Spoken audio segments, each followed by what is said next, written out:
Gujarat CM to present checks worth rupees 2,800 crore for holistic development of Municipal Corporation Gujarat.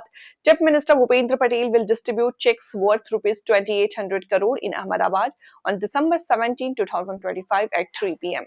aimed at the holistic development of the state municipal corporation and municipalities. Guided by the vision of Prime Minister Narendra Modi, 2025 is being celebrated as the Urban Development Year under the leadership of the Chief Minister. Rupees 2,800 crore grant in AIDS is expected to provide fresh momentum to urban development initiative across the state. And also, the event will be held at the Aura Auditorium, Shela, under the chairmanship of Chief Minister Bhupendra Patel. Smart cities mission અન્વયે વડાપ્રધાનશ્રીની પ્રેરણાથી દેશભરમાં શરૂ થયેલા city investment to innovate integrate અને sustain કાર્યક્રમમાં પણ ગુજરાત આજે અગ્રેસર છે. ડેટા આધારિત પ્લાનિંગ અને કેપેસિટી બિલ્ડિંગથી ક્લાઇમેટ ગવર્નન્સને વધુ મજબૂત કરવા પણ 40 કરોડ રૂપિયાની ગ્રાન્ટ આપણને મળી છે. ક્લાઇમેટ ચેન્જ અને પર્યાવરણના પડકારોને પહોંચી વળવા આપણા નગરો મહાનગરોને ગ્રીન સ્પેસ, ગ્રીન ગ્રોથ અને ગ્રીન મોબિલિટી તથા સોલિડ વેસ્ટ મેનેજમેન્ટ અને સ્વચ્છતા સર્વેક્ષણમાં પણ લીડ લીધી છે. સર્ક્યુલર ઇકોનોમીનો વેગ આપવા 4R એટલે કે રિડ્યુસ, રીયુઝ, રીસાયકલ અને રિકવર પર ફોકસ કર્યું છે.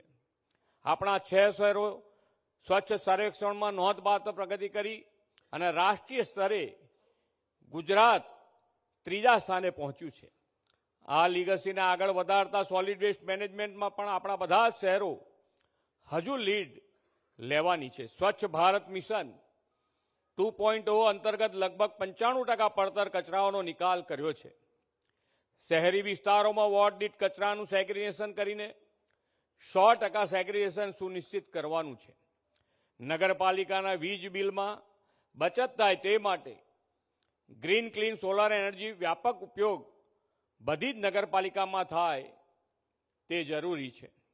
આપણે વેસ્ટ ટુ એનર્જીમાં 100 મેગાવોટ વીજળી મેળવવાનું લક્ષ્ય રાખ્યું છે. એ માટે પણ નગરપાલિકાઓ મહાનગરપાલિકાઓ અત્યારથી જ આયોજન કરે તે ખૂબ જરૂરી છે. અત્યારે શહેરી વિસ્તારોમાં 14.9 મેગાવોટ ક્ષમતાના 120 સોલાર પ્રોજેક્ટથી પાવર જનરેશન શરૂ થઈ ગયું છે. ક્લીન અને સસ્ટેનેબલ અર્બન મોબિલિટીને પ્રોત્સાહન આપવા માટે 3 થી 40 લાખની વસ્તી ધરાવતા શહેરોને PM બસ સેવા યોજના હેઠળ આવરી લીધી છે. સાથોસાથ BRTS અને મેટ્રો રેલ સાથે મલ્ટી મોડલ ટ્રાન્સપોર્ટ વિકસાવ્યું છે. આનાથી શહેરી પ્રદૂષણ ઘટાડીને ગ્રીન અર્બન મોબિલિટીમાં સુગમતા અને સલામત તથા વિશ્વસનીય ટ્રાન્સપોર્ટ સુવિધા મળતી થઈ છે.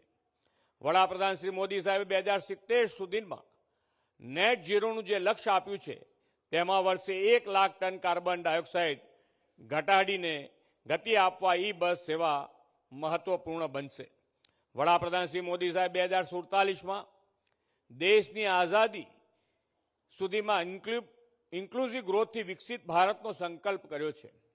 આપણે એને વાસ્તવિક રૂપે ધરાતલ પર ઉતારવા વિકસિત ગુજરાત 2047નો રોડ મેપ અર્નિંગ વેલ લિવિંગ વેલના સંકલ્પ સાથે તૈયાર કર્યો છે. આપણા સૌ માટે 2047 પહેલા વિકાસના 2 મોટા અવસર આવવાના છે. 2035માં ગુજરાતની સ્થાપનાના 75 વર્ષ ઉજવાય ત્યારે આપણા શહેરોને દેશમાં ઉત્કૃષ્ટ સુવિધાયુક્ત બનાવવાની તક છે. એ માટે સિટીઝન સેન્ટ્રિક સર્વિસીસ ઉપરાંત મોબાઈલ ગવર્નન્સનો વ્યાપ વધારી બધા જ શહેરોમાં ટેક્સ કલેક્શન, વીજ બિલ સહિતના બિલોના પેમેન્ટ માટે UPIના ઉપયોગને વેગ મળે તે જોવું જોઈએ. 2030માં કોમનવેલ્થ ગેમનું આયોજન થવાનું છે. તે માટે પણ શહેરોમાં રમતગમત પ્રત્યે ઉત્સાહપૂર્વક વાતાવરણ બને તેના માટે પણ આપણે આયોજન કરવું જોઈએ.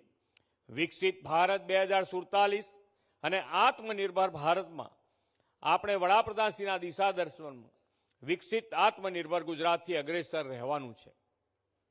અને આ ત્યારે જ રહી શકીએ કે આપણે જે કામ કરી રહ્યા છે એ દરેક કામમાં ક્વોલિટી ઉપર જઈએ અને ક્વોલિટીની સાથે આપણું સ્વચ્છતા માટે જે કહીએ છીએ કે નગરપાલિકાઓ માટે તો પબ્લિકના રિવ્યૂ લેવાના રાખો કે જે નગરપાલિકા સ્વચ્છતા ના કરે તો એની ગ્રાન્ટ બંધ કરાવડાવી દેવી જોઈએ.